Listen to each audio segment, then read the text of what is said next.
Tulsa?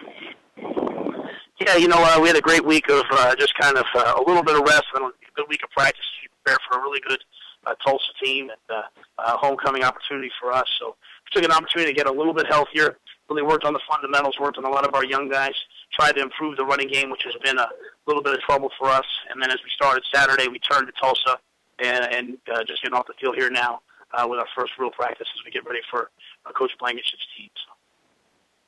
We'll take questions for Coach Rhule, please. It's *1 on your telephone to join the queue, then the operator will introduce you. We'll go to John DeCarlo with AlScoop.com. Hey, Matt, how you doing? Hey, John, how are you? Good. I know you think you worked on the running game and just trying to get some of the younger guys better and just getting healthy. What came out of the bye week? Anybody stand out to you? Did anybody kind of emerge in any position battles? What did you see from the week off? I just thought, it really kind of everyone got better. I mean, it was, we have a lot of positions where we, on defense, we're really playing, two guys in each position. We're rotating guys. Even guys like Matty Kevich, who never came up the field last year. Mike Feldman, who's done a great job in the games for us and in practice. He's playing a bunch of snaps. So we're rotating guys, on defense. And on offense, trying to bring some guys along, whether it's Leon Johnson, whether it's some of the young wideouts or young running backs, just trying to bring those guys, to a certain degree. Colin Thompson's, off the injury. He's got a chance really to get some reps. So, we've really tried to push those guys. But I can't say anybody in particular, just I think overall. Is Kenny still the guy at running back that's still kind of being as dependable as you need him to be, or have guys like David Hood and Jahad Thomas and those guys made more progress this week? Jahad was really good in the last game. He didn't get a chance to start and came in the third quarter, caught the screen pass, caught a nice run that was called back for a clip. But I thought he gave us a real spark in the run game. And, Hood, he's got an ankle, so he's just really limited right now physically. But the talent is there. It's just a matter of getting him healthy. So, I was really pleased with Jahad in the last game, and I think he'll have a chance to get some more carries this week. With the wideouts, I mean, Jalen looks like the guy who is really stretching the field for you, and it looks like he did that against UConn. Are any of those, younger wideouts, whether it's Thomas, whether it's Eaton, or anybody else, have they shown you anything in the past week where you think they might get more looks, get more balls thrown their way from PJ? Yeah, I don't think they'll get any more balls to them. Eaton's been banged up with a knee, and Derek is just he's just not where he needs to be from a physical or maturity standpoint. A lot of talent. He'll be a good player down the road. I thought Roman, got in the game with that. He had 4 big catches, had a chance to score a touchdown, and when Roman is comfortable and he hasn't played a ton of football, so as he comes along, I think he'll give us another threat. And then John Christopher played really well in that game. He was physical and he caught some balls and made some plays underneath. But so I'm pleased with John, really pleased with Jalen, and I think Roman made a couple strides in that last week. Thanks, Matt. Yep. And we'll go next to John Mitchell with the Philadelphia Inquirer. Hey, Matt, how are you? Good, John. How are you doing? Doing well, thanks. Hey, Matt, who are some of the guys, I know that you're rotating, you've got more depth this year. Who are some of the guys who were playing with the second year? I know you call them 1 and 1A. But who are some of those guys in that 1A group who are really impressing you? Well, I think it starts, Jared Alwan, who, we actually started last week, but he and Nate D have been kind of going back and forth. Nate's, had a couple little tweaks here and there. But I think Alwan's a guy that's really made some strides as the season's going on. He's playing at a really high level with that group. Stephon Marshall at Sam, back in the Baber Williams, you lose nothing when he goes in the game. And on the defensive line, I've been pleased with that unit, the second group going in there, whether it's been Kaiser Terry, Avery Robinson, or Jacob Martin, the true freshman, Hassan Reddick.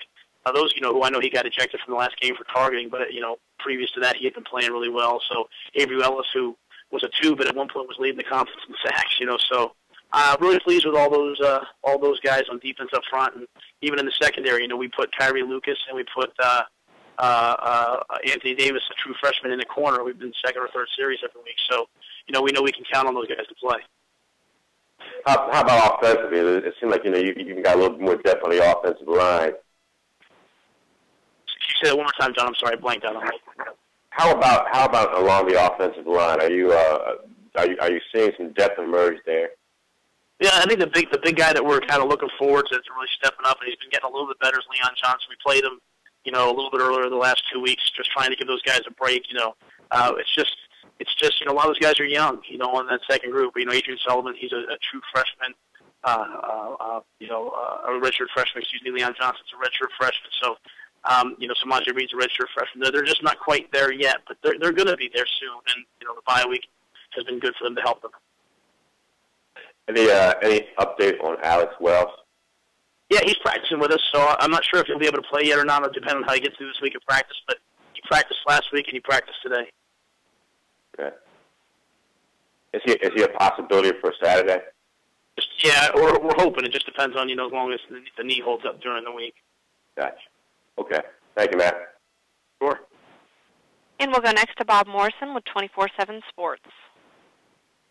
Coach, as you know, Tulsa's coming off a losing season, and they're in a rebuilding mode, and they play some tough games against Oklahoma and Colorado State. I've noticed that they've given up 17 sacks already this season. Is that an area that Temple's going to be able to exploit come Saturday?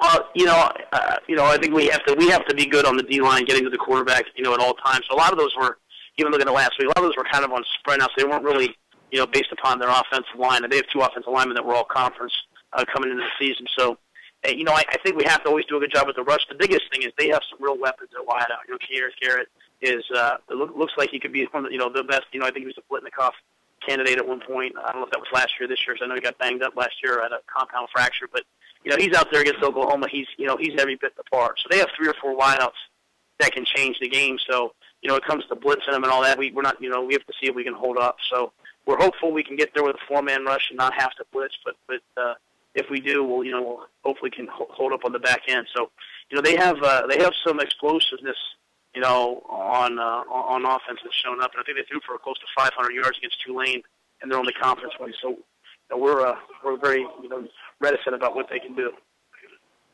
Last week you talked about Jab Ali. What's his status? Do you think that we'll be able to see him perform this season? I think Jab Ali is going to be able to play this year. He just had a couple setbacks, and he's working through them with the medical staff, but it just hasn't kind of come along the way he wants. And so he's a great kid, positive spirit. He's trying to get healthy, but I wouldn't anticipate seeing him this fall. And my last question, Coach, is when I was in the queue, listening to the prior coaches, there was a number of questions about the conference, non-conference schedule. And I was looking at, it seems that for 2015 and 2016, Temple's 4 non-conference games are already scheduled. But we get into the out years, typically Temple only has like 1 or 2 games scheduled. So I'm curious, what type of schools or type of games are Temple looking for to schedule in the future?